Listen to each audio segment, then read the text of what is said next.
So, good morning, everyone. Welcome once again here at our worship hall, the RTCF Montalban. Magandang umaga po sa bawat isa. So, if you have someone beside you, greet them blessed morning. So, welcome to our first service. This is the second Sunday of the month of February. And as we start, allow me to read to you the book of Psalms, chapter 95, verses 1 to 3. Come, let us sing for joy to the Lord. Let us shout aloud the rock of our salvation. Let us come before him with thanksgiving and extol him with music and song. For the Lord is great, for the Lord is the great God, the great King above all gods. May our hearts be blessed by the reading of his word. Let us come to the Lord in prayer. We thank you, Lord God, once again for bringing us here at our house of worship at GCF Montalban. We thank you, Lord God, for everyone who is present today, Lord God. We pray for those who are yet to come, Panginoon. Ingatan niyo sila, Lord God, hanggang sila makarating dito sa aming bahay-sambahan. Bless all the part of our service, Panginoon, today. Bless our first service. Guide us, Lord God. Make us ready, Lord God, in worshiping you and glorifying, Lord God, in our service today. We thank you, Lord God. All this we pray in Jesus' name. Amen.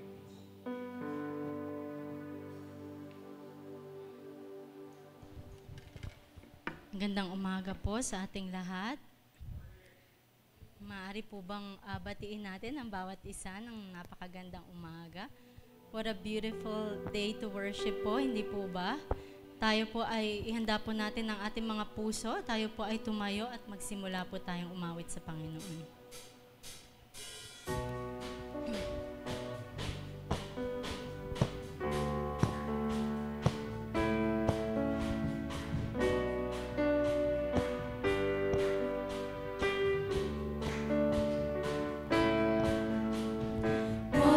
Turn into wine, open the eyes of the blind. There's no one like you, none like you. Into the darkness you shine, out of the ashes we rise. There's no one like you, none like you. God is greater, our God is stronger. God, you are higher than any other. Our God is healer, awesome in power. Our God, our God.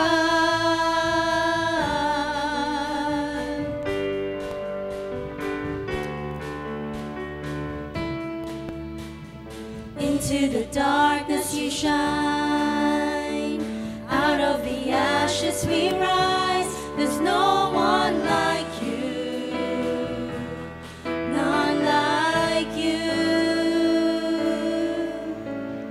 Our God is greater, our God is stronger. God, you are higher than any other. Our God is healer, awesome in power. Our God, our God, our God is greater, our God is greater. Our God is stronger. God, you are higher than any other. Our God is healer, awesome in power. Our God, our God.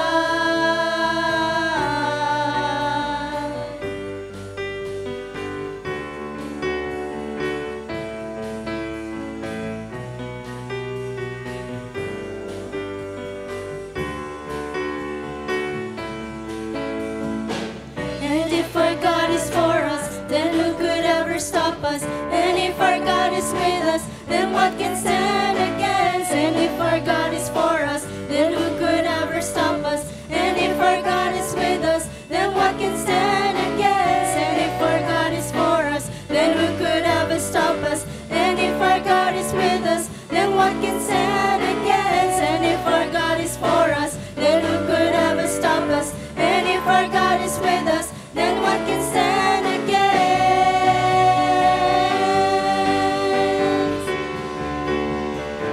Then what can stand against? Ulitin po natin, our God. Our God is greater, our God is stronger. God, you are higher than any other. Our God is healer, awesome in power. Our God, our God. Our God is greater, our God is stronger. God, you are higher than any other. Our God is healer, awesome in power. Our God, our God. Palakpakan po natin ang Panginoon. Patuloy po natin siyang purihin. Hallelujah, Jesus.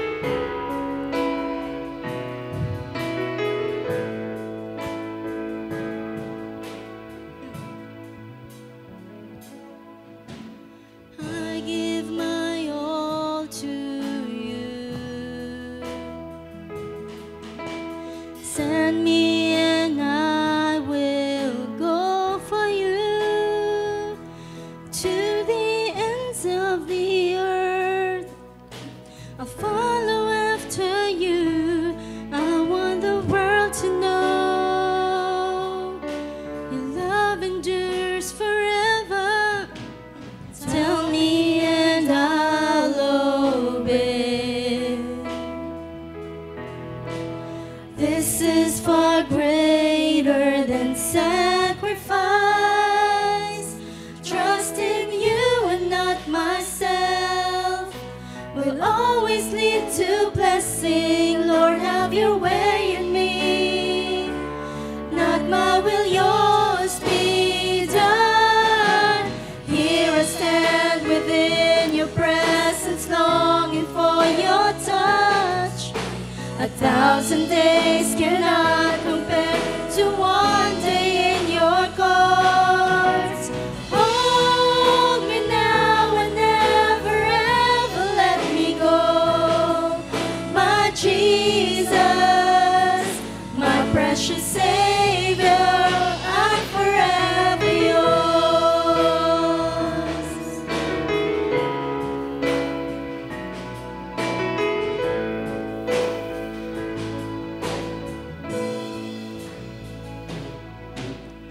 Tell me and I'll obey. This is far greater than sacrifice. Trust in you and not myself will always lead to blessing. Lord, have your way in me. Not my will, yours be done. Here I stand within your presence, longing for your touch. 1,000 days cannot compare to one day in your courts. Hold me now and never ever let me go. My Jesus, my precious Savior, here I stand. Here I stand within your presence, longing for your touch. 1,000 days cannot compare to one day in your courts. Hold me now and never ever let me go. My Jesus, my precious Savior, I'm forever yours. Yes, Panginoon, kami po ay sa'yo lamang, Lord God.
1,000 days cannot compare to one day in your courts.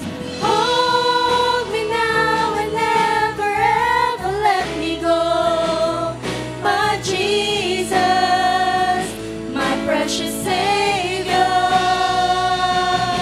here I stand within your presence, longing for your touch. 1,000 days cannot compare to one day in your courts.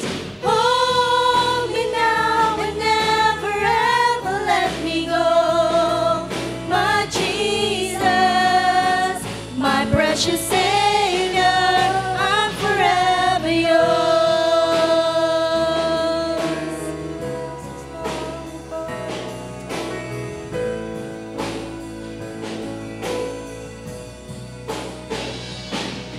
And I will worship you forever.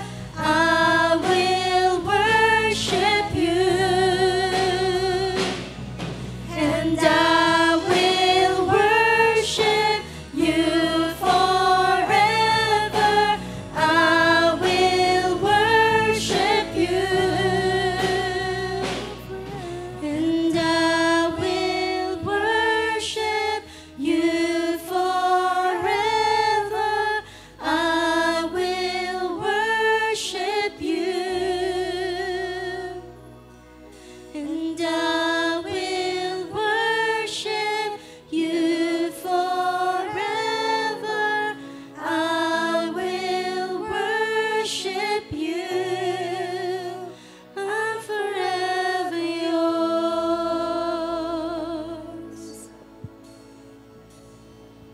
Hallelujah, Lord.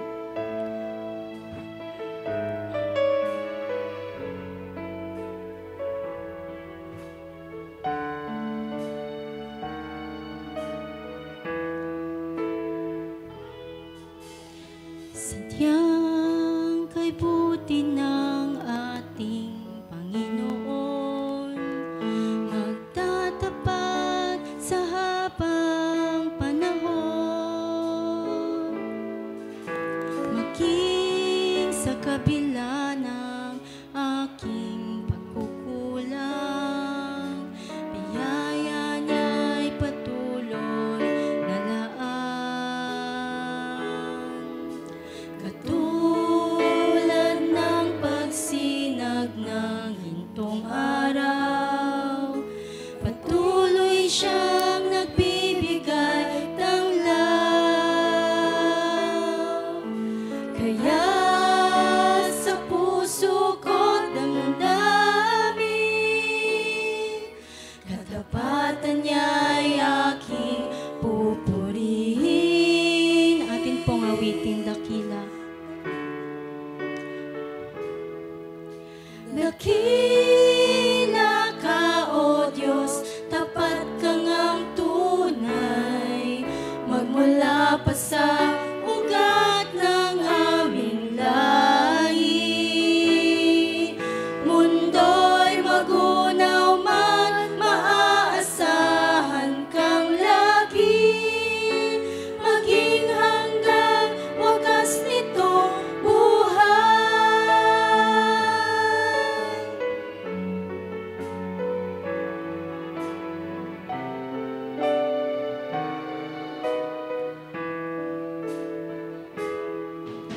Kaya, O Diyos, ika'y aking pupurihin, sa buong mundo'y aking awitin. Dakila ang iyong katapatan, pag-ibig mo'y walang hanggan. O Diyos, dakila ka. Dakila ka, O Diyos, tapat ka ngang tunay, magmula pa sa ugat ng aming lahi. Mundo'y magunaw man, maaasahan kang lagi, maging hanggang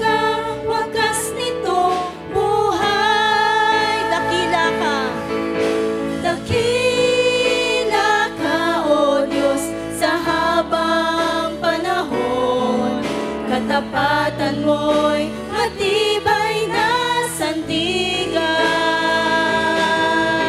Sa bawat bighati, tagumpay man ay naroon. Daluyan ang pag-asa kung kailang ay hinahon. Pag-ibig mo nang sa'min noon hanggang ngayon, dakila ka.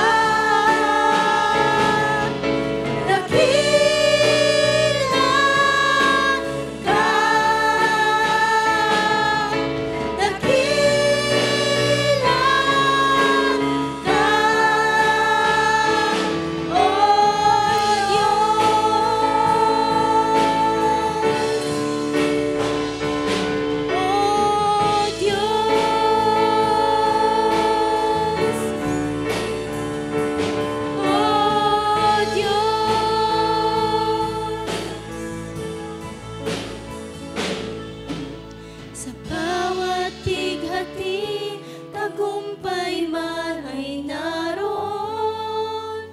Daluyan ang pag-asa kung kailang ay hinahon. Pag-ibig mo lang sa'min noon hanggang ngayon, dakila ka.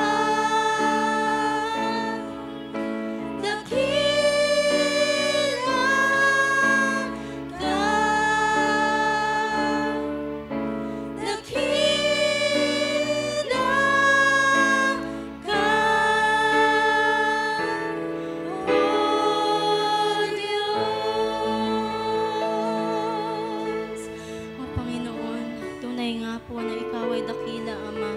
Salamat po, Panginoon, sa inyong katapatan, Lord, sa aming buhay, Panginoon. Kayo lamang po ang aming inaangat, Panginoon. Sa iyo lamang po ang lahat ng papuri sa ngalan po ng inyong anak na si Jesus. Amen.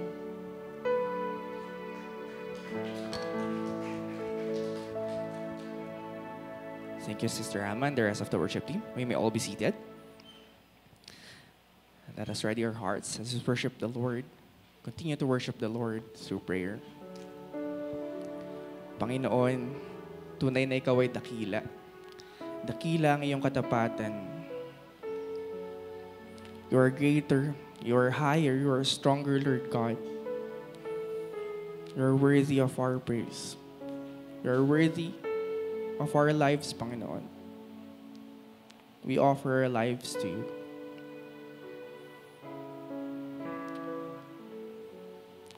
We're always present, Lord God. We're all knowing. You're all powerful, Lord God. You know our deepest secrets. You know our thoughts, Panginoon. You know our sins. This morning, Lord God, help us be worthy to be on your throne, to be in our worship hall, worshiping you, Lord God. We ask forgiveness for all the sins that we have committed and all the tasks, Lord God, the things that we ought to do as your followers, as Christians, Panginoon, that we are not able to do. We ask forgiveness for all of this. Help us, Lord God, to be worthy of being called Christians, followers of you, Panginoon.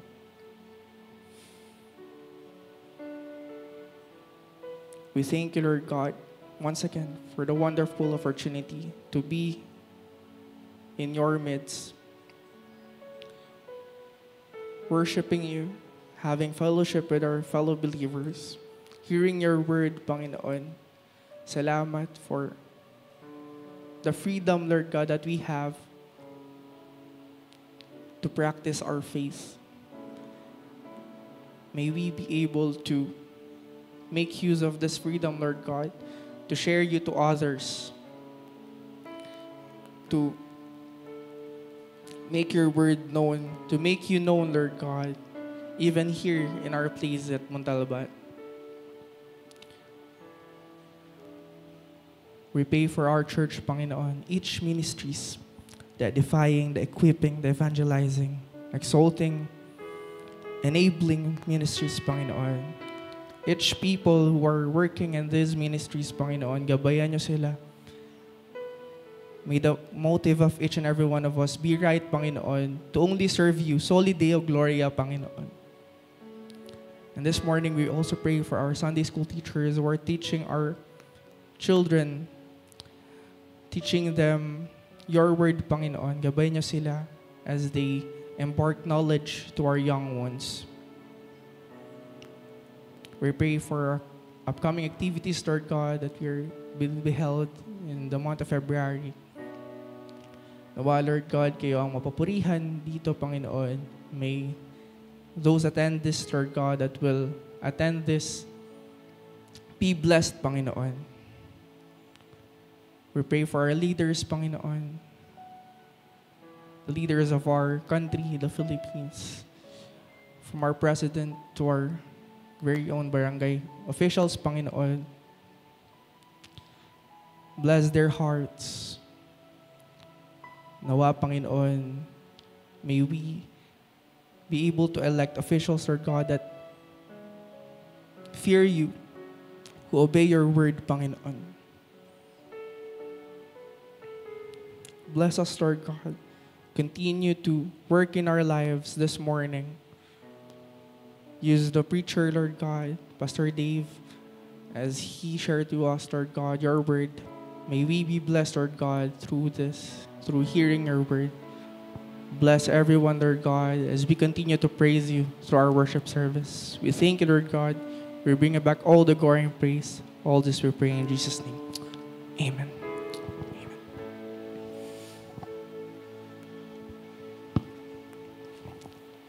Now, children ages 3 to 16 are encouraged to join our Sunday school classes upstairs. Parents of guardians of our young ones, ages 3 to 8, may accompany their children in going upstairs, and our Sunday school teachers are waiting for them there. And now, let us prepare ourselves as we worship God through our giving. God is pleased when we give with a grateful and thankful heart. He loves cheerful and hilarious giving. We give because He first gave His Son as evidence of His great love toward us. We give because we love Him. And just before we sing our offering song and pray for our offering, we would like to encourage everyone to make use of our offering envelopes by using the space labeled as tithes, which is intended for our general fund. And you can also give your offerings to our various ministries as the Lord leads you to do so. So, of course, this is above and over your tithes for the Lord. And if you need pencils and pens to use, you can raise your hand so that our ushers can gladly assist you. And you can also opt to send your offerings through online banking, the details of which are being flashed in our screen at this time. And also inserted in our bulletin is our praise and prayer item slip. You can write your thanksgiving and prayer petitions for the Lord. And we are making sure that all of those are being prayed for during our midweek prayer fellowship. So you can drop them off near the usher's table at the box there after our service. And speaking of which, we would like to encourage everyone to attend our midweek prayer fellowship from 7 p.m. to 8:30 p.m. During Wednesdays. So that's every Wednesday. And we would also like to briefly acknowledge that our flowers today is offered to the Lord by Sister Weng Irenyo and Sister Candy Katai. Thank you po. So if everyone is ready to worship the Lord through our giving, may I request everyone to please stand up and sing our offering song. We praise you, Father God, for you alone are worthy. Your goodness and your blessings always overflow. We offer to you our lives as a pleasing sacrifice.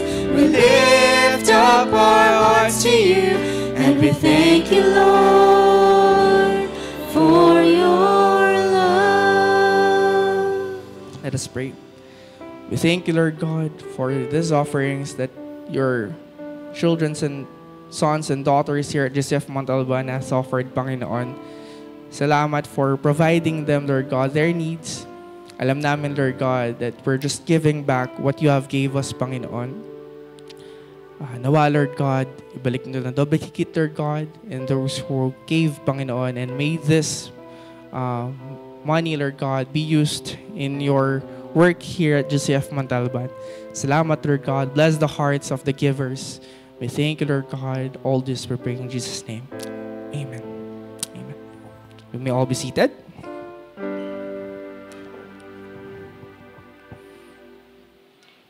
So for our announcements, we have plenty of announcements this morning.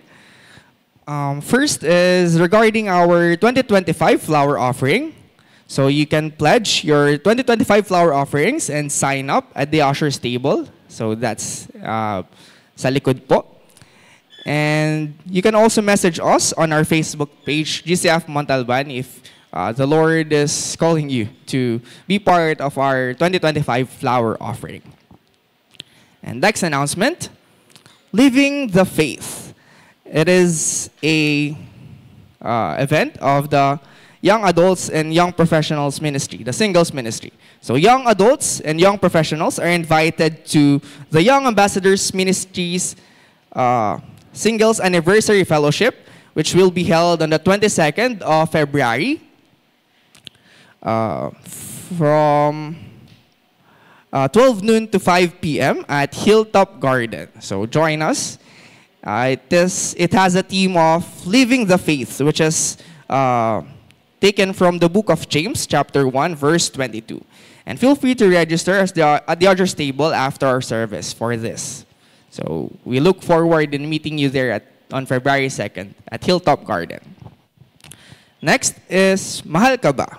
So this is an event, again, of the Young Ambassadors Ministry, this time for the youth. So this will be held later at 1 p.m. to 4:30 p.m. here at our worship hall. And online registration is still open, so if you want to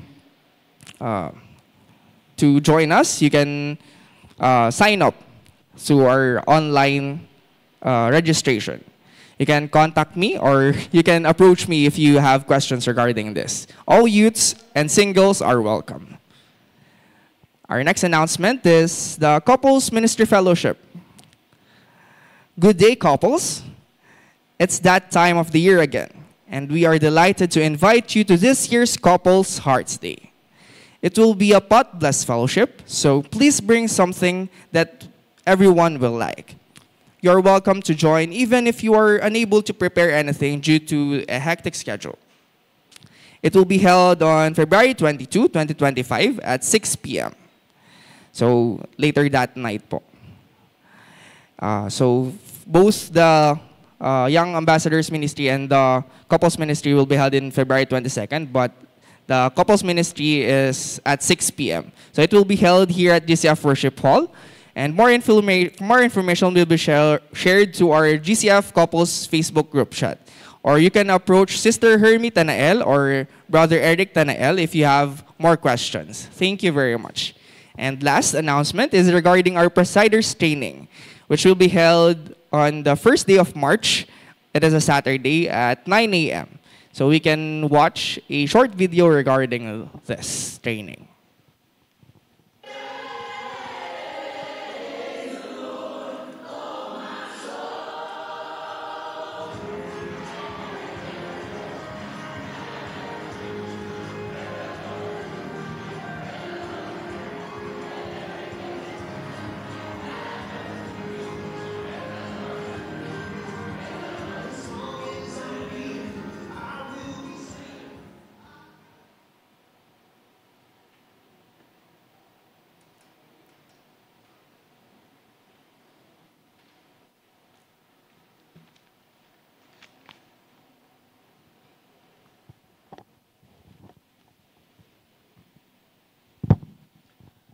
Good morning, church. Magandang umaga po sa inyo. Welcome. Welcome back. Welcome back po ako. At every time I am invited to preach on the second Sunday, ako po yung series break because alam ko na you are into a series entitled Equip, Build, and Unite that is handled by your elders. Anyway, magandang araw po muli sa inyo.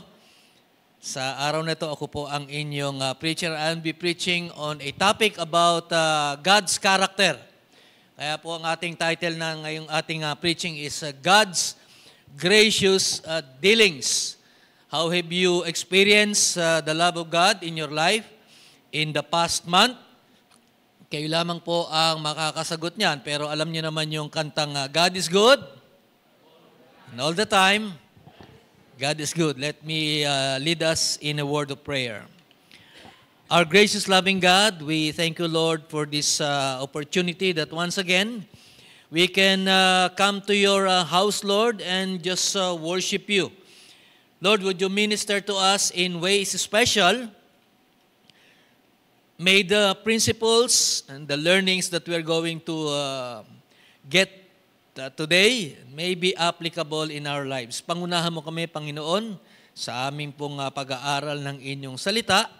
Mangusap po kayo sa amin, pagkalooban mo kami ng karunungan higit sa lahat, upang ang inyong salita, hindi lamang ito aming maisapamuhay, kung hindi maipahayag namin sa aming kapwa, sino man sila, sino man ang aming kasama, at saan mo man kami ilagay.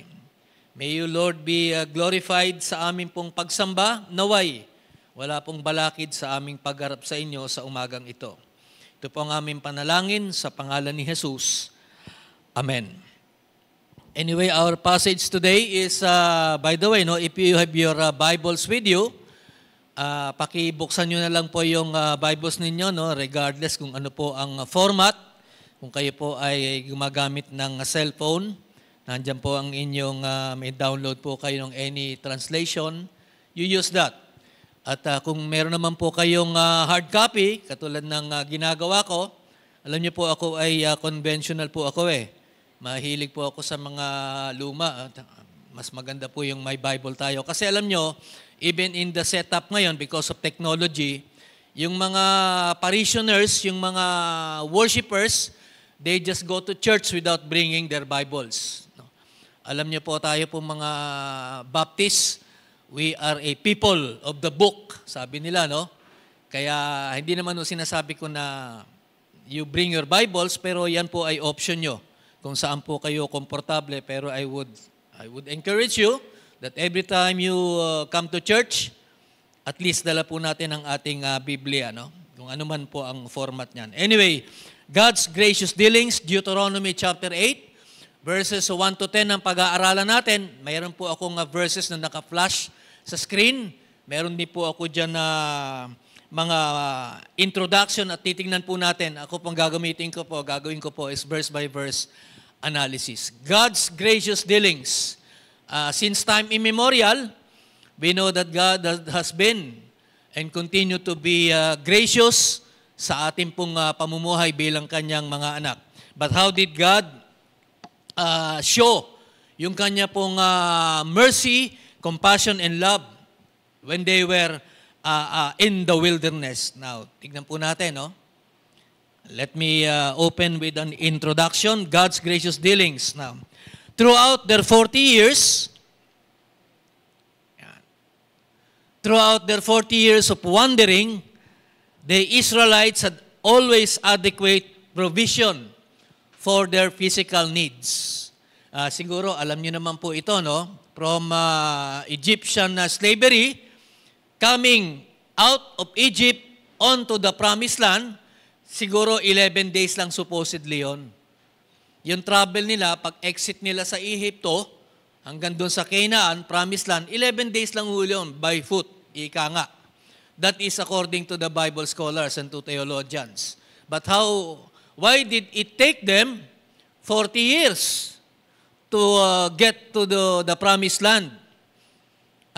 Ito po ay pwede nating iangkop sa ating buhay. Alam nyo, ang pagpapala ng Panginoong Diyos is always ready. Kahit bukas, pwede mong tanggapin kahit ngayon. Pero if the Lord Jesus Christ, if God would find something sa atin that would hinder us from receiving the blessing, i-withhold po niya yan. I-defer niya yan. Sa Israel, ganun ang ginawa ng Diyos. They were tested in the wilderness for 40 years.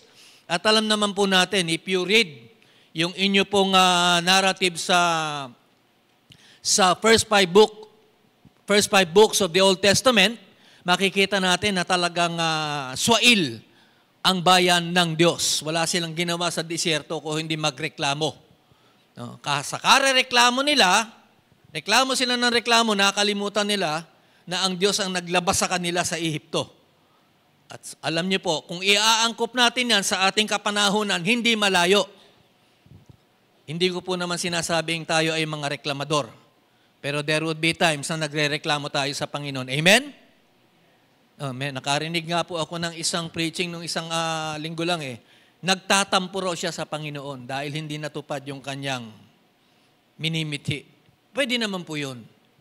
Wala naman pong problema ron. And sometimes God would disappoint us, not giving answers to our prayers because He has something better. Now dito, the reason why I chose this topic for you is also later on to remind you that giving is important. Kaya po, nung last time na nag-preach ako rito, I was encouraging the elders. Sabi kong ganun, you would be entering a new phase later on sa inyo pong iglesia. You might, baka nga lumipat kayo ng ibang lugar, di ba? God willing, yun po ang sinasabi namin sa inyo, sinasabi ng mga elders, na you would want to have your own place. But ngayon pa lamang kinakailangan mag-umpisa na tayo how we're going to look forward to that blessing na kayo rin ang makikinabang. Mahirap po talaga yung nagre-rent lang. So, maybe, if God would bless you more, by all means, do your duty, nang sa ganun po makakita po kayo ng lugar. Maaring I am preempting the move, pero wala ho. That's the best choice for you to do. No? Magkaroon kayo ng sariling building and then you call it your own. Anyway, God's gracious dealing. Their 40 years of wandering, the Israelites had always adequate provision for their physical needs. Now, sabi nga ni David, ito yung sinabi ni David sa Psalm 37, verse 25. Baka ito ay paborito nyo. Ito po ay napakagandang verse, no? I have been young, and now I am old, but now I have never seen the righteous forsaken or his descendants begging for bread. Napakalino po ng ginamit ni King David dyan, Yung righteous, applicable lang po yan sa mga mananampalataya at sa pinili ng Diyos. Although God would give favor sa mga hindi mananampalataya. Yun po ang katotohanan. Pero, tayo mga pinili ng Diyos, tayo yung primary audience ng biyaya ng Diyos. But God would always extend His compassion and His dealings and His mercy and His generosity towards many. Di ba? Hindi lamang, katulad natin, kahit na yung mga hindi mananampalataya, nakararanas ng init ng araw, di ba? Nauulanan din sila. Yun ang ibig kong sabihin. Now, prerogative ng Panginoon Diyos yun. Pero as a righteous person before God and chosen by God, primary audience tayo ng Panginoon. Tayo yung pinagpo-focus ng atensyon. Sa kanila, in the wilderness, they were the chosen nation, kaya ayan ang nangyari. Sabi ni David, nung araw bata ako, ngayon matanda na ako, I have never seen the righteous nor his descendants begging for bread. Literal po yan. Kaya pagka kayo pinili ng Panginoon at kayo ay nasa Panginoon, kilala niyo si Kristo sa inyong buhay bilang tagapagligtas at Panginoon, sinisiguro ko sa inyo, hindi kayo makararanas ng gutom. Literally. Amen? Kahit magkukulang ka sa larangan ng pananalapi, may kakainin ka pa rin. Di ba? Imagine niyo, sabi ni Hesus Kristo, kung yung mga ibon nga, wala namang ginagawa yan, hindi nagtatrabaho. Pinapakain ko. Kayo pa kaya? Kaya ang sinasabi ko lamang ho rito, pinili ka man ng Diyos o hindi, prerogative ng Diyos na pagpalain kung sino nang gustong pagpalain. Pero tayo, we are more than privileged because we are chosen. May relasyon tayo sa Panginoon. Now, anyway, sabi nga rito, no, in the introduction, ayan, the thinking of many, we obey that He will provide. Sumunod ka lang. Pagpapalain ka ng Diyos. Well, ang pagtalima naman talaga, that is an open venue for God to bless us. Totoo naman yon. Pag walang namamagitan sa atin, pagpapalain ka ng Diyos. Pero pagka ikay swail na anak, huwag ka umasa ng pagpapala. Hindi konsentidor ang ating Diyos. Ang thinking ng many Christians, ganyan eh. Parang yung mga prosperity gospel. Siguro lately, no, nakakakita na kayo ng mga false preachers, pinopost po yan, ang dami nila, more than 12. Joel Austin, di ba? Ang dami niyan. Sila Kenneth Copeland, I would not want to name all these false preachers. Sa kanila, parang sinasabi nila, simple lang ang sinasabi nila eh, obligasyon ng Diyos na pagpalain ka. Ganyan ang teaching ng prosperity gospel. Pero sinasabi ko po sa inyo, hindi po ganun yon. Pag tayo ay tumatalima sa Panginoon, biyaan po ay daan ng pagpapala. Ngayon, kung halimbawa i-defer ng Panginoong Diyos o i-withhold ang blessing, He has a purpose. Hindi obligasyon ng Diyos na pagpalain tayo. Ang obligasyon natin sa Panginoon, sundin ang kanyang mga utos. Ang obligasyon ng Diyos sa atin, tuparin ang kanyang pangako. So, hindi naman sinangako ng Diyos, kahit na anong gawin mo, pagpapalain kita. Hindi ho totoo yun. Take the case of Job. Si Job, he was righteous in the sight of God, pero God allowed him to suffer, di ba? So, mali ho yung prosperity gospel. Don't even believe in that false teachings. We are like Israel. We do not have a problem believing God. Totoo yun. Kahit sa kapanahon na natin ganyan. Wala tayong problema, naniniwala tayo sa Panginoon na may Diyos. But the problem is, or the trouble is, behaving it. Naniniwala ka sa Diyos, pero you do otherwise. Now let me start by, noos ba tayo nag-umpisa?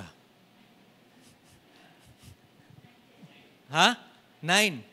So, 8:30 hanggang 10 o'clock, no? At tinitingnan ko yung oras ko, 9:50 na sa akin. Baka wala pa pala ako sa verse 1. Anyway, madali lang po naman ito, no? This is a narrative. Verse 1 tayo. The command and the result for obedience. Ito po ay binigay niya nung sila ay nasa ilang. Kaya nga sabi nga nila na Deuteronomy is considered the second law. Yun ang description. Now, be careful to follow every command I am giving you today. Yan ang sinabi, no? So that the result, ayan. Sinasabi ng Panginoon, you obey my commands. No, kumisan ho tayo kasi choosy tayo sa command ng Panginoon eh. Alam nyo, pagka nagbigay ang Diyos ng utos, wala kang ibang option kung hindi sumunod. Huwag mo na isipin kung ano ang ninanais mo.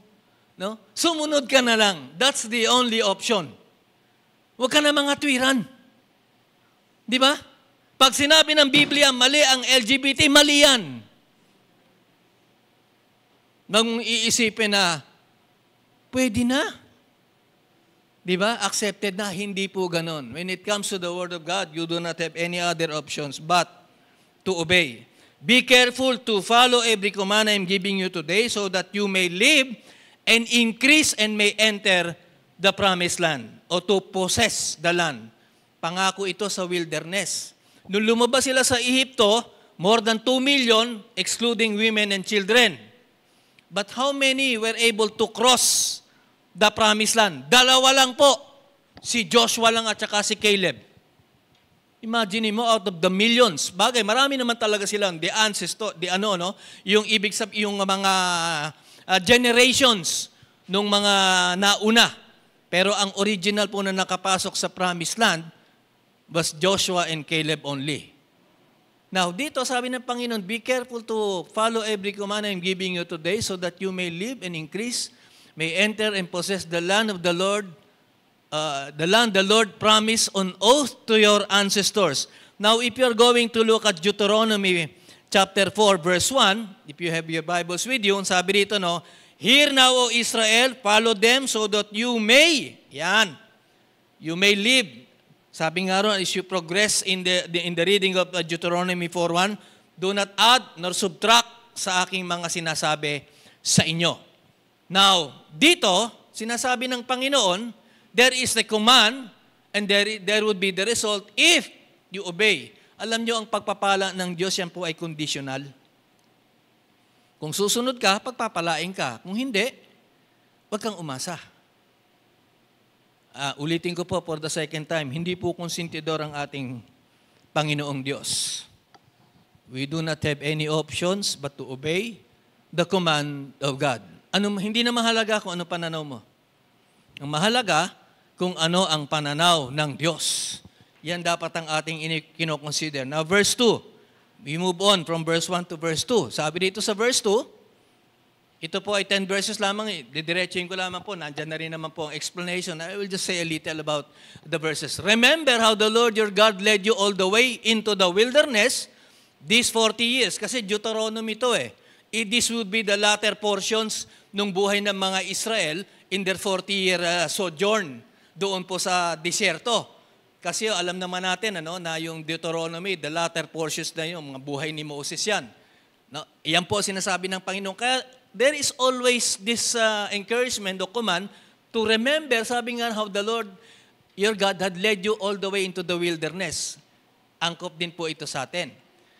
Kasi sa ating panahon ngayon, ang nagpo-focus lang tayo, literally, nagpo-focus tayo sa present lang. Di ba ganun tayo? Ipag-iisipan natin kung ano yung pinagdaraanan natin sa ngayon. Yung problema natin sa ngayon, no?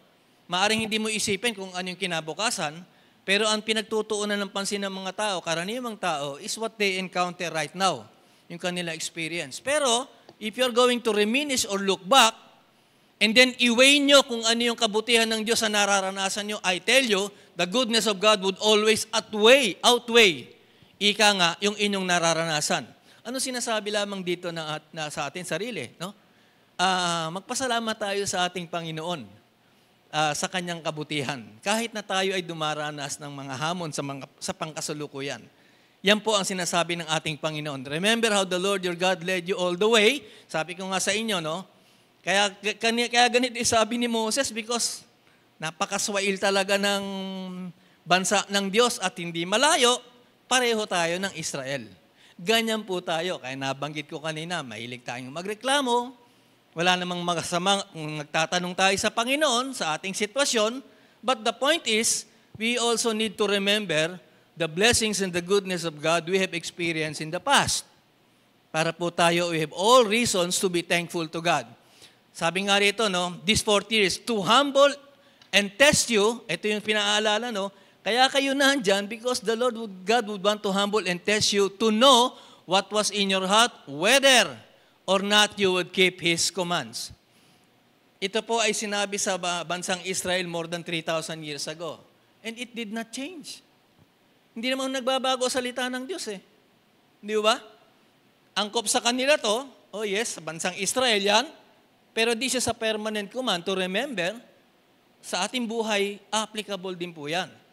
Kasi sa Biblia po, mayroong maituturing na permanent and temporary commands. No? Hindi ho lahat ng commands sa Biblia rin ay applicable sa ating mga Gentiles. Hindi ba? Ganyan po yun, ano? Ganyan ang treatment sa salita ng Diyos. This is a temporary command exclusive to the Jews, but this is a permanent command exclusive to everybody, universal. The 10 Commandments is a permanent command. Di ba? Bigyan ko kayo ng example. The 10 Commandments was given exclusive to the Jews. Tama? Nasabi ron, thou shalt not commit adultery. Now, Gentile tayo. Does that apply to us? Hindi mo pwede sabihin, hindi pwede yan. Sa Hudyo lang binigayan. Pwede akong to commit adultery. Oh, it does not work that way. Dapat alam natin kung ano yung permanent command ng ating Panginoon. Hindi ba? Ganun na sinasabi ko. At dito, sabi nga rito, no, in order to know what was in your heart. And even in our lives today, ganyan po ang ginagawa ng ating Panginoon. We are placed in a situations na kuminsan, sinusubok tayo ng Panginoon. Sa lahat ng larangan ng buhay, marami tayong pangangailangan, no? Nangangailangan tayo sa larangan ng pananalapi, sa larangan ng pag-ibig, di ba? Sa maraming larangan na nangangailangan tayo. Pero alam niyo ba yung mga challenges na pinagdaraanan natin, that is allowed by God in order really to test us. Di ba? Sabi nga ng isang kausap kong congressman dati, hindi ako naniniwalang sinusubok tayo ng Diyos. And sinabi ko sa kanya, well, God tested Abraham. Are you better than Abraham? Hindi na siya nakasagot. Kasi may mga perception ng mga tao eh. No? Niisip nila na they would always rationalize, they would always reason na ganito ang Diyos, hindi niya gagawin yan. Well, there are things na pagka binasa mo salita ng Diyos, you need to accept. Hindi mo kinakailangang mga tuwiran. Anyway, sabi dito, whether or not you would keep His commands. Right now, God desires at He commands us to obey His commands. Choice po kasi yan sa ibang tao.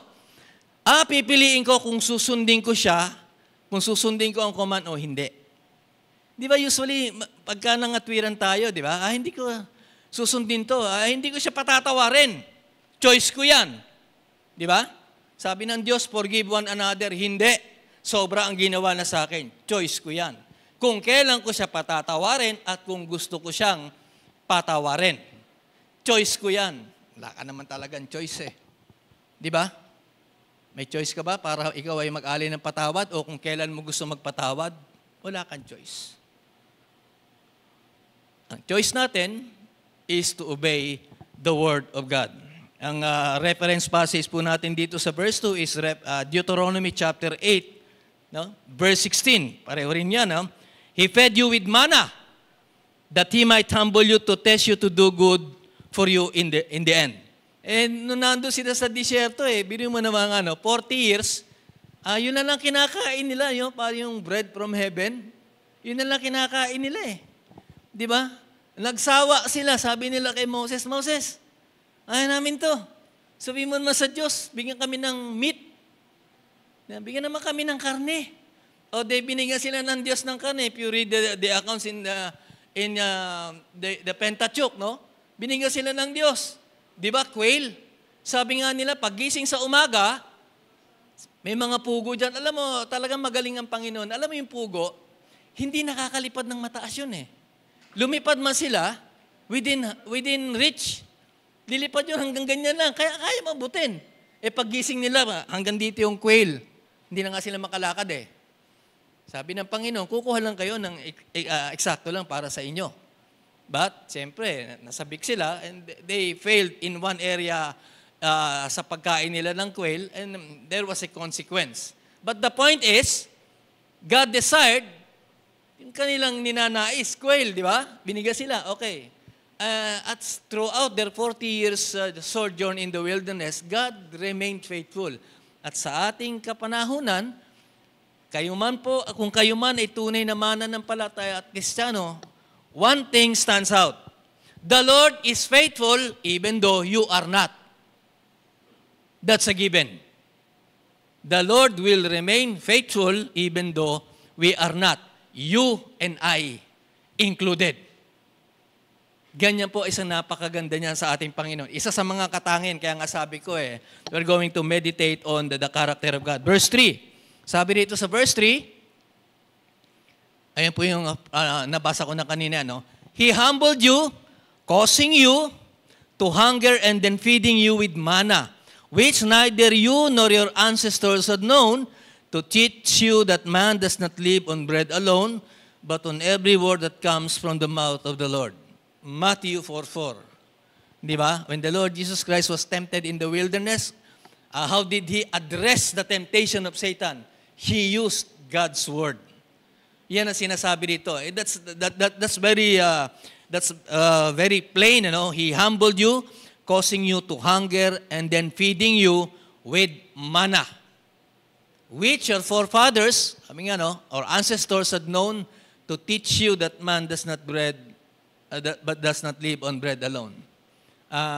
Kuminsan ganyan yan, totoo naman yun, kahit na may karangyaan tayo sa buhay, alam nyo, ang nakakatuwa lang sa atin bilang mga mananampalataya, meron ka mang higit sa kasapatan, average ka man, may pagkukulang ka, pero when you have God on your side, you are contented. Hindi ba? Hindi ko maintindihan yung mga ibang kapwa natin. Diskarte nila yun eh. I was looking at the actors and actresses, no? About their perception of the next life and their perception of God. Sabi nung isa, I do not know if it was Brad Pitt or another popular US actor. Sabi nilang ganun, ano? Ang buhay dito lang sa lupa. Pagka namatay ka, tapos na. Sabi ko, ganun lang pananaw ng ibang tao, no?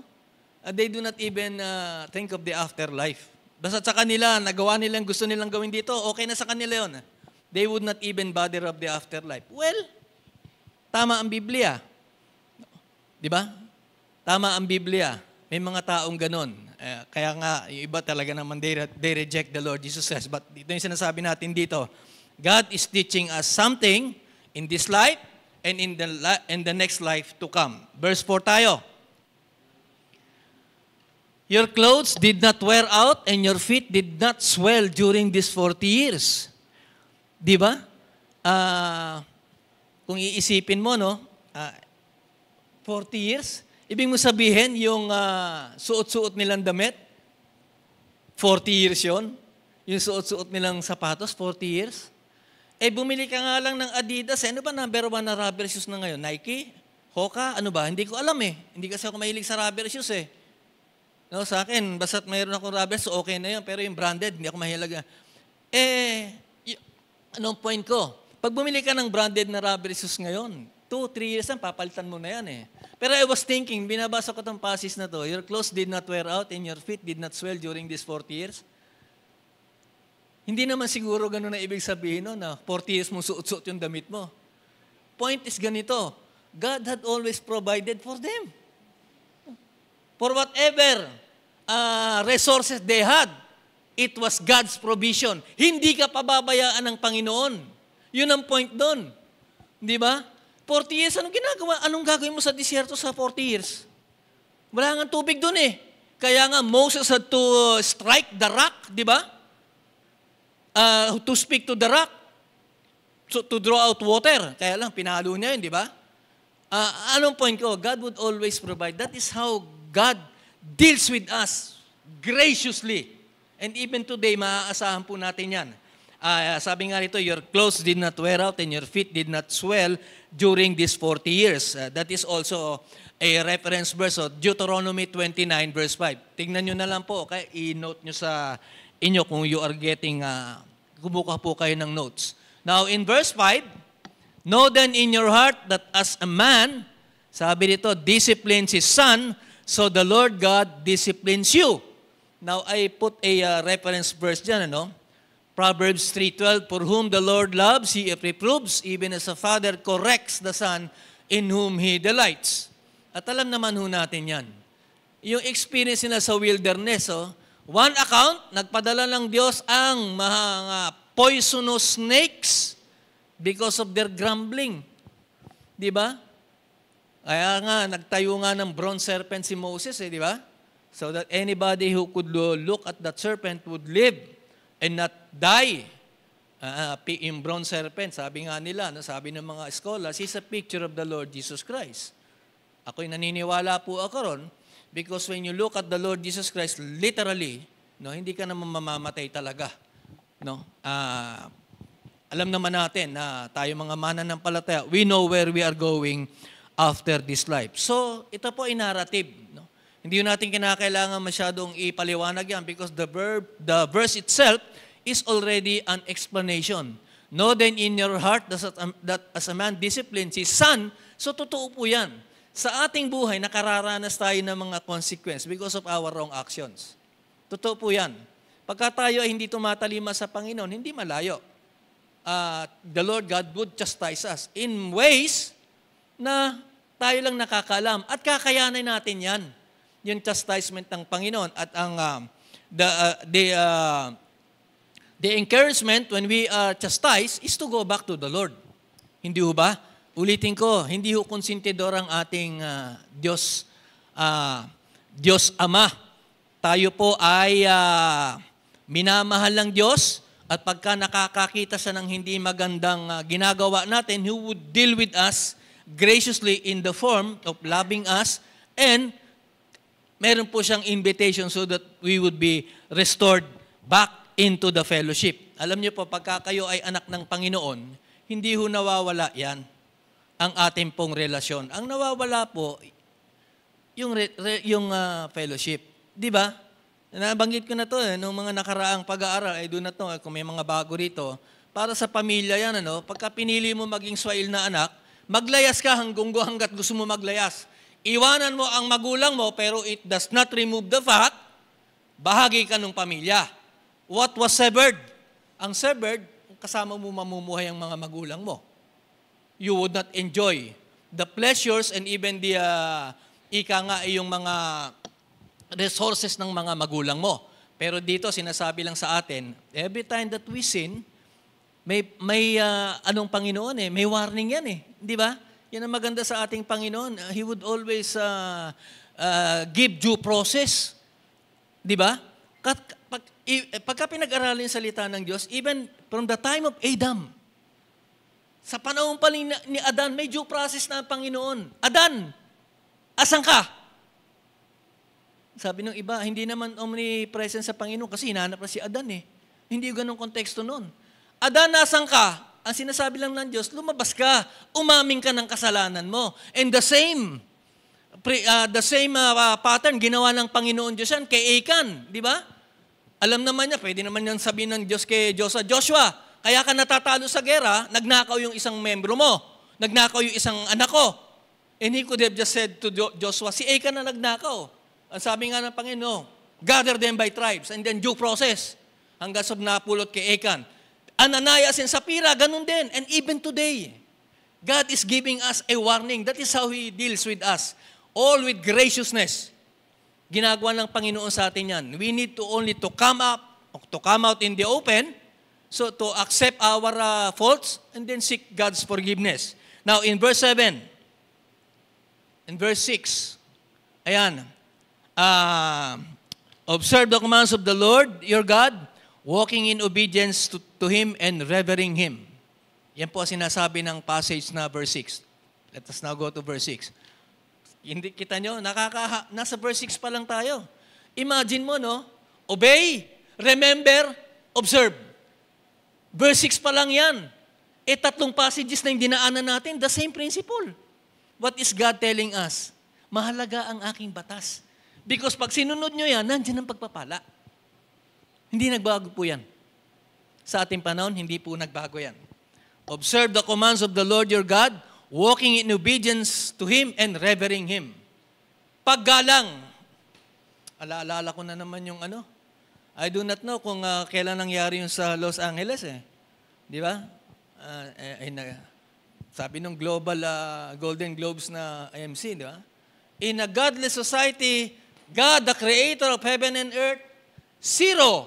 Tapos nagtawanan yung mga tao. God is still seated on the throne. Nung araw, panahon nila Moses, panahon nila Joshua, pag ang Diyos nagparusa, immediate. Si Achan nga di ba sinunog? Di ba? Si Ananias and Sapphira, they just fell dead. Si Herod, while he was delivering an oration, forgetting to give God the glory, kinain siya ng uod. Bumagsak siya. Although, siyempre, yung kinain ng uod, nagkaroon daw siya ng stomach trouble for 1 week, and then he was eaten by worms. Pero ano ang point ko? Yung nangyari sa Rio de Janeiro many months, at yung nangyari sa Los Angeles barely a month ago, is a sign that God is still seated on the throne. Revering Him. Nakakalungkot, Hindi mo na nga iginagalang ang Diyos, binablaspheme mo pa, minamak mo pa. And there are people na ginagawa yun. How do you mock God? How do we mock God? Maaring hindi katulad ng mga nandoon ng araw, nagsasalita sila, pinupunit nila yung Biblia. Pero sa atin, we mock God when we disobey Him. Ganun po yun. They have ways to mock God during their time. Nakita niyo po yung kinuha yung Biblia ng babae. Pinunit niya sa harap ng audience. Sabi naman ng isang entertainer, God loves me so much. Yes, naglalakad siya and then she fell dead sa stage. Imaginein mo kung ang Diyos ay hindi patient. Sa panahon natin ngayon, wala matitira dito. Sa lahat ng pangbabastos, ika nga, no, I would use the term, no, na ginagawa natin sa Panginoon Diyos, we do not deserve mercy.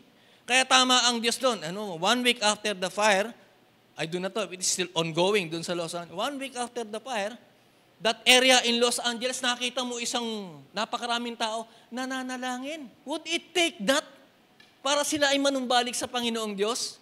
Naman nakakatawa dito, di ba pagka tinignan mo yung ruins doon sa Los Angeles, may mga structure na nakatayo. Di ba? And probably, these people are believers in God. They were spared. Take the case of Rahab. Si Rahab na lang eh. Sabi ni Rahab doon sa mga spies, alam ko ang Diyos nyo, ang tunay na Diyos. Pagano yon? Pwede pa. Pagka yan sinasabi nyo sa akin that God would put to the ground, ito no, bury to the ground the Jericho wall. Huwag ako nyo kung kalilimutan. And when God buried Jericho, nung nag-collapse yung Jericho wall, yung structure lang ni Rahab, nakita scarlet cord doon, di ba? That is how God would preserve His own. Only on the basis of recognizing God and obeying Him. Pero other than that, may choice ba talaga tayo? Whether we obey or not? Sa tingin nyo, meron ba kayong choice? Di ba? Alam mo, kay Trump ngayon, maraming galit kay Trump eh. Alam nyo yun? If you read the news, ang daming galit kay Trump. Di ba? Lalo-lalo na, mga TNT. Di ba? Galit kay Trump yan. Bilang na mga oras nila eh. Yung LGBTQ, ayan. Sabi nga ni Trump, hindi. Dito sa Amerika, there are only 2 sexes. Male and female. Totoo naman yun. Wala naman third sex eh. But, siyempre, society would accept third sex po kami. Alam mo, alam mo kung anong iniisip ng mga kapwa natin, no? Sa tingin nila, tama, sige na. Tingin mo, tama. Mahalaga ba talaga kung ano tingin mo? Individually and personally, tatanungin ko kayo, mahalaga ba talaga kung anong tingin nyo? O mahalaga kung anong pananaw ng Diyos? Kung sa tingin nyo, tama. Okay to. Tanong ka naman, Lord, okay ba sa ito? And that's the way to have contentment na hindi ka makakaroon ng pagkakasala. Time is running out. For the Lord your God is bringing you into a good land, a land with brooks, streams, deep springs gushing out into the valleys and hills. Imaginein mo, no?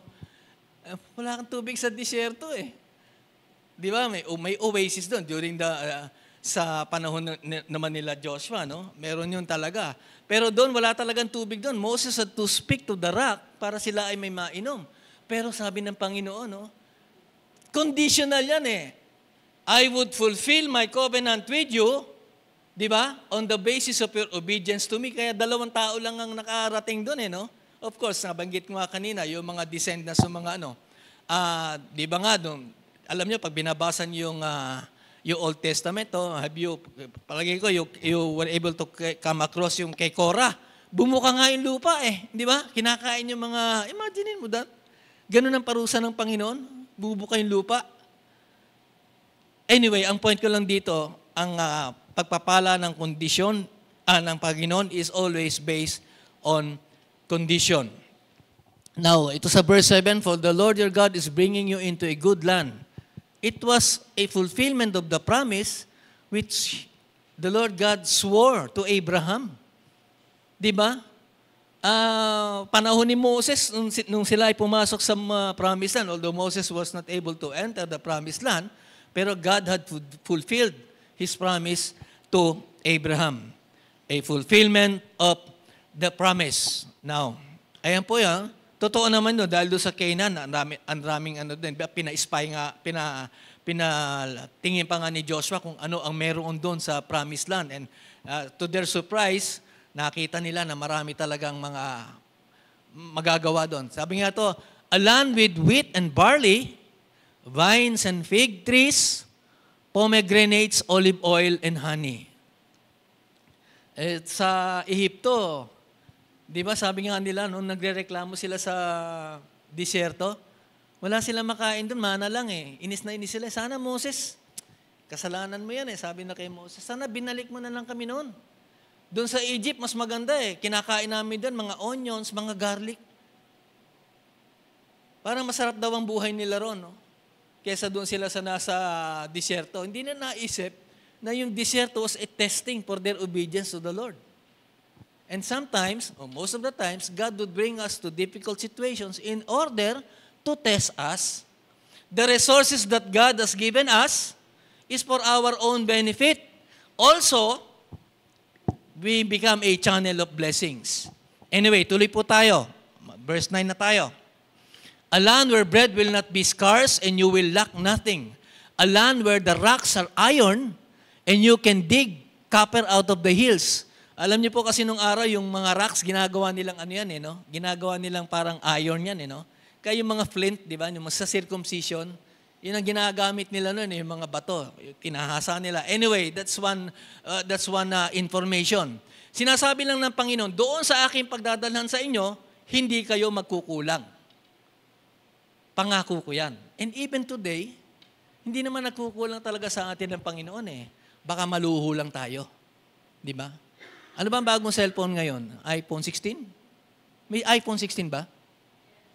Yun yung bago, no? Di ba? One year from today, 70 na yan. Ikaw naman, nag-iipon ka para makabili ng iPhone 16. Bago ka makaipon, iPhone 17 na. Di ba? Ano ang point ko po? Wala tayong contentment eh. Di ba? Wala tayong contentment. Kahit meron ka na, gusto mo pa ng mas maganda. Pero dito sa kanila, sabi lang ng Panginoon, I would fulfill my promise na hindi kayo magkukulang. Alam mo, pag sinabi ng Panginoon na hindi ka magkukulang, okay na yun eh. Ano pang hahanapin mo? Bibigay siya ng Panginoon, walang pagkukulang. Ano pang hahanapin mo? Pagka inisip mo na kulang to, Lord. Kulang to. Gusto ko ng ganito. Ibang usapan na yan. Diba? But, there would be times that God would allow it. Diba? Kaya nga mamaya titingin natin sa Deuteronomy chapter 8 and verse 18. A land where bread will not be scarce. Diba? Doon sa disyerto, wala naman sigurong oven doon. Baka, sige lang, gumagawa sila ng tinapay. I do not know. Pero ang point lang ng Panginoon dito, He will provide. Alam naman natin yan, that God would provide. Verse 9, when you have eaten and are satisfied, praise the Lord your God for the good land He has given you. Ano sinasabi ng Panginoon dito? Pagka naman ikaw ay contented na, may contentment ka, o kahit sabihin mo, sa pakiramdam mo, no? Kulang. May nakakaramdam ka na satisfaction, but God is telling us, be thankful. Di ba, ganyan ang Panginoon eh. Kinakailangan ba natin pasalamatan ng Diyos sa tingin nyo? Dapat lang. Di ba? Sa Biblia, thank God. Di ba? Yung lepers nga eh. Teka, 10 yung pinagaling ko Asan na yung siyam? Ba't isa lang bumalik? God desires our gratitude. Tayo nga mga tao eh. Di ba? Alam mo, pinautang ko yan eh. Binigyan ko niyang ganito, utang lang, di man lang nag-thank you. Ganyan tayo eh, no? May ginawa akong kabutihan sa kanya eh. Ito ang sinasabi ko, kanina nga on the way to the church, sinasabi ko sa misis ko, ang duty natin, gawin natin kung ano ang Diyos, nais ng Diyos para sa atin, gawin natin sa ating kapwa. It does not matter kung how our kapwa would respond. Ang point dito, when you read the Bible, it talks to the first person. Ikaw yan. Kaya hindi mo pwedeng sabihin, Lord siya hindi niya ginagawa sa akin to. Hindi ko rin gagawin sa kanya. Hindi na mahalaga yun. Ang mahalaga, we do our duty that God desires or God commands us to do para sa ating kapwa. It does not matter how people would respond. Yun ang pinakamahalaga. Hindi ba? Kung aasa ka ng ibabalik ng kapwa mo yung kabutihang ginawa mo sa kanya, madidisappoint ka lang. Minsan ganyan mga Pilipino siya nga pala, bagong lipat ka, no? Siya nga pala, hello new neighbor. Sa Amerika, nangyayari din to, no? Sa Pilipinas din hello new neighbor. Siya nga pala, bago ka, bibigyan kita ng pansit. Yan. Di ba? Mamaya-maya naman ikaw, binigyan ako ng pansit. Let me return the favor. Bibigyan naman kita ng ginatan. Di ba? Nabigyan ka ng ginatan, ibabalik mo yung favor, walang katapusan. Because ang feeling natin, we are always indebted, ika nga. No? Pero sa atin, sa salita ng Panginoon Diyos, we just obey kung ano yung command ng Panginoon Diyos. Sundin natin siya, sundin natin yung nais niya para sa atin, gawin natin sa kapwa, then you're done. Do not even expect how the other person would repay you. Yan ang sinasabi ng ating Panginoon. Hindi tayo pababayaan ng Panginoon. In verse 10, when you have eaten and are satisfied, praise the Lord your God for the good land He has given you. In verse 18, but remember the Lord your God, for it is He who gives you the ability to produce wealth. Imaginein mo, no? Totoo naman to, no? Yung mga masisipag, literally yung mga masisipag, yung mayaman talaga yan eh. Di ba? Yung mayaman talaga yan eh. Eh kung hindi naman iaalaw ng Panginoon Diyos na maging maayos ang kalusugan nila, paano sila magiging masipag? Eh meron naman mga kapwa tayo na pinanganak na talagang born with a silver spoon, ika nga. Yung mayaman si Papa. Yan. Di ba may mga ganun eh, no? Mayaman yung mga magulang niya, na he enjoys or she enjoys the wealth ng kanyang pamilya. Pero dito, another word, remember. Remember the Lord your God, for it is He who gives you the ability to produce wealth. Anong ibig sabihin yan? Lahat ng resources, physical and otherwise, nagmumula sa ating Panginoon Diyos yan. Kaya talagang tayo, wala tayo pagmamalaki. Hindi ba? And so confirms His covenant, which He swore to your forefathers, as it is today. Applicable yan sa atin. No? Pagka ikaw ay masipag, well, hindi malayo, talagang pagpalain ka. Maraming ganyan na talagang masisipag. You talk about the experience of Kevin Durant, talk about the experience of Michael Jordan. These people were, neglected. Ayaw sa kanila. They were treated in a manner that is inhuman during their time. Siguro, ganun na nararanasan nila. Walang nagtitiwala sa kanila. But because of their hard work, sila na ngayon ang nasa roster ng mga top billionaires sa Amerika. Because God allowed them, no, the health that they need, the resources that they need to have plenty. Ang point is ganito, when we are experiencing God's grace sa lahat ng ating buhay, only we need to be thankful. Panginoon, maraming salamat po. Di ba? Eh, totoo naman to. Kung minsan, mahirap, I do not know, sa ibang mahirap magpasalamat. Di ba? Naalala ko yung anak, anong ulam natin? Ang ulam natin salmon. Ano? Araw-araw na lang salmon ang ulam natin. Ano ba yan? Sa halip na magpasalamat, sabi nung anak niya, pero tayo ngayon, pinagpala tayo. Iba ulam natin. Good. Ano ulam natin? Salmon. Ganun pa rin yun. Sardinas pa din yun. Di ba? This is my point. Kahit na the food on the table, kung ano pinagkakalob sa atin ng Panginoon, we need to be thankful. Yung, mabuti nga tayo may kinakain. Sabi ko nga sa inyo, pagka kayo Kristiyano, hindi kayo magugutom. Nasabi ko na rin to nung araw. We need not compare ourselves to people. Pero if you have that practice, kung may practice kayo to compare yourself with others, you compare with someone less fortunate. Huwag mo ikukumpara ang sarili mo kay Elon Musk, kay Jeff Bezos. Huwag mong gagawin yon. Kahit na kay Manny Villar, kahit na kay Manny Pacquiao. Don't do that.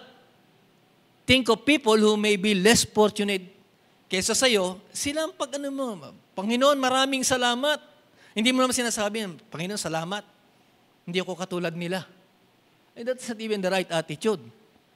Di ba?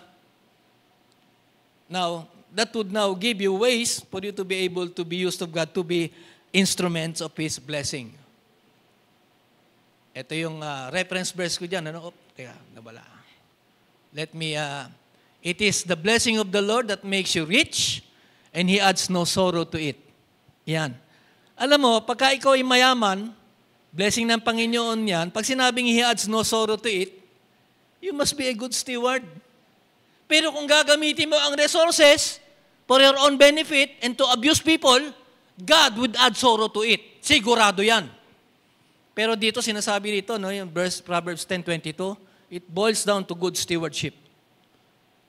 Di ba? If you're a good steward of the resources that God has given you, di ba sabi nga sa Biblia, yung three servants, 10 talents, so 1, 2, 5, no? Binigyan ng 1 talent, 2, 5 talents. And here's more, sabi niya doon sa nagbinigay ng 5 talents. It is all about good stewardship. At alam mo, sa atin, ina-expect ng Panginoon Diyos yan na we become good stewards. Now, let me end this with these reminders. Real life comes from total commitment to God. Ang tanong dyan, are we totally committed to God? Kayo lamang po makakasagot niyan. We need discipline, sacrifice, and hard work. Diba? Yan ang ingredient for us to be successful in our life. Number 2 is the same, no? God has His so-called quiet blessings. We must express our gratitude to God o for God. Kasi may mga bagay kang dumarating sa iyo, you did not even expect. Ako, I have stories to tell you. Nakalimutan ko na to, Lord. Iningi ko sa ito, matagal na. Then nakalimutan ko na to. Hindi ko na nga inaasahan to eh. And God has many surprises for you. And pag nangyari yan, all you have to do is to be thankful to God. Yan ang sinasabi natin dito. But because the Israelites, they were not thankful, no? And God is always reminding us these principles in life if we would want to be blessing. When God satisfies us and we know He will, sinasabi ito, it is God's goodness that we also need to extend to others. Ganoon yan, ano? God would allow us to be channels of blessing to others in many ways na talagang makakapagpahayag tayo ng ating pag-ibig sa ating kapwa. And lastly, God gives everything. He requires good stewardship and godly management. Now, what have you received from God? I do not know. But isa-segue ko lamang po ito sa earlier introduction ko na I look forward to GCF Montalban to have your own building. Ganyan po kasi ang trust ng iglesia, no? Sana magkaroon ako ng sariling building. And I'm praying about it na magkaroon kayo ng sariling building, that you would have a pastor later on. No? In God's time. How long is God's time? I do not know. But we commit everything to God. But be good stewards of what God has given you, especially in the resources that God has provided for you. Hindi ka naman kinakailangan maging mayaman for you to be a generous giver sa ating Panginoon. We must be thankful dito. Ano natin? God graciously deals with us. But how do we respond to God's gracious dealings? Are we obedient? And are we faithful stewards? Panginoon, maraming salamat po sa inyong salita. Naway tumimo ito sa aming puso at isipan. At tulad po ng aking pananalangin, Panginoon, I pray, Lord, that darating ang pagkakataon na makakakuha ng sariling building ang GCF Montalban, and that you would put somebody, Lord, to shepherd the flock dito sa GCF Montalban, na sa ganun paglago nila sa pananampalataya ay patuloy, Panginoon, and you would be using this church to be an instrument to share your love to others. Panginoon, marami pong salamat. Binabalik po namin sa inyo ang aming pasasalamat at papuri sa pangalan ni Jesus. Amen. Magandang umaga po sa inyo lahat.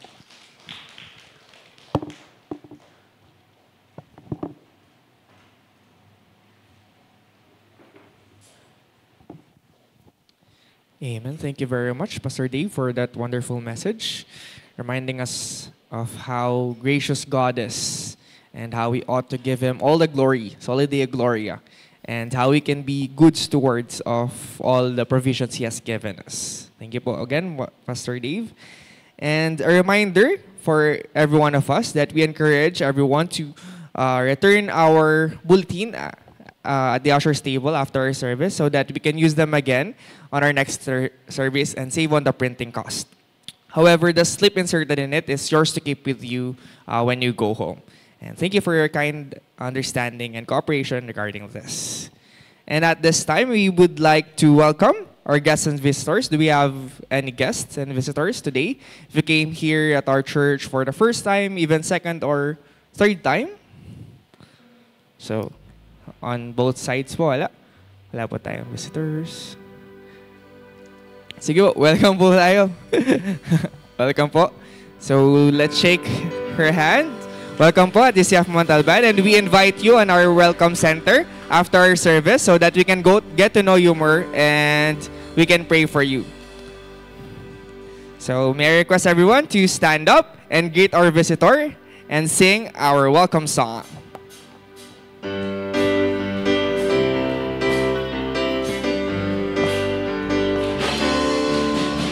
We welcome you today to our fellowship.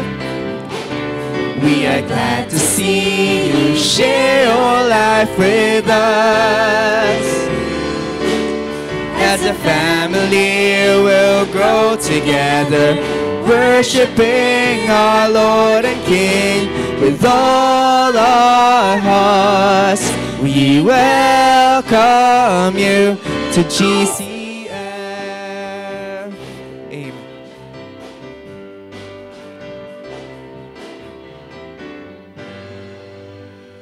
Let's close in prayer. We thank you, Lord God, once again for another chance that we had to worship you, Lord God, to go to your house of worship, to glorify you, to hear your word once again, and have fellowship with our fellow believers. Salamat, Panginoon. May our hearts become blessed, Lord God, through all of this, through all our service, Panginoon. And nawa, Lord God, kayo lamang ang napapurihan namin throughout our whole service. Soli Deo Gloria, we thank you, Lord God. Kayo pong mag-ingat sa bawat isa, Lord God, as we go on our own separate ways. Sa pag-uwi ng bawat isa, kayo pong mag-ingat. And bless us, Lord God, as we continue later for our second service. We thank you, Lord God. All this pray in Jesus' name. Amen. Amen.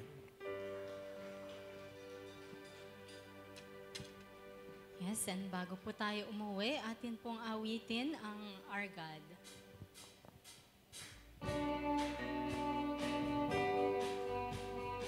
Patuloy po nating purihin ang Panginoon.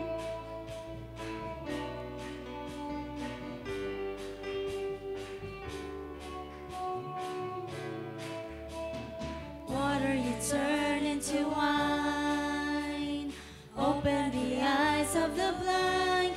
There's no one like you, none like you. Into the darkness you shine, out of the ashes you rise. There's no one like you, none like you. Itaas po natin ang ating mga boses. Our God is greater, our God is stronger. God, you are higher than any other. Our God is healer, awesome in power. Our God, our God.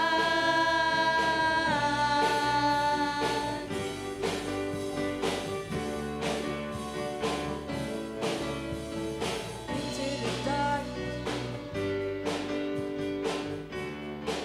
Muli po, into the darkness. Into the darkness you shine, out of the ashes we rise. There's no one like you, none like you. Our God is greater, our God is stronger. God, you are higher than any other. Our God is healer, awesome in power. Our God, our God, our God is greater, our God is stronger. God, you are higher than any other. Our God is healer, awesome in power. Our God, our God.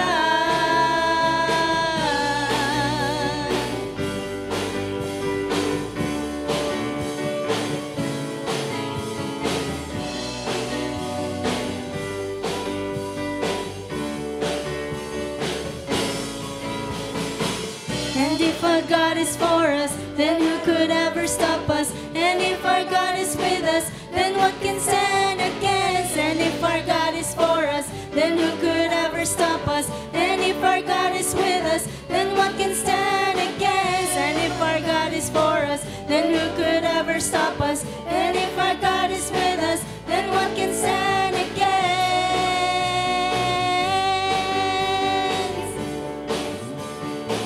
And what can stand against?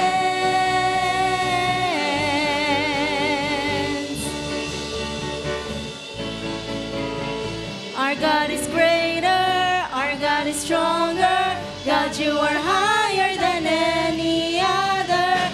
Our God is healer, awesome in power. Our God, our God. Our God is greater, our God is stronger. God, you are higher than any other. Our God is healer, awesome in power. Our God, our God. God bless po sa ating lahat. See you po next Sunday.